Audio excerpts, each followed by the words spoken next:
Let's go into the passage.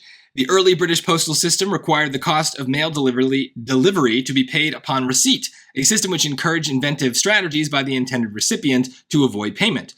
To improve this system, blank were proposed in 1837, including the use of a postage stamp, a small receipt pasted to the mail indicating that delivery costs have been paid by the sender.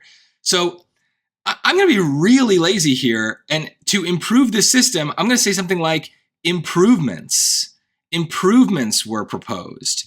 Now, I know that that is not going to be the right answer. That would be very bad writing, but I know it's going to kind of mean the same thing. So it gives me something to latch on to when I come up with these kind of dumb summaries, these very simple words that I'm putting in the blank temporarily. I'm not trying to actually guess the right answer. I'm just trying to capture the meaning in some very dumb way that's then going to help me later on to understand what the answers are supposed to be. And here it might be obvious, but investigations were proposed. That means to kind of look into something. No, we're not looking into anything. Expansions. Well, if we expanded a system that was bad, it would continue to be bad. In fact, it would be worse. So that doesn't really make sense. Expanding means to make bigger. Reform. A reform is a change. Specifically, it is a change that is considered good. To reform something is to improve it. So that is definitely the answer.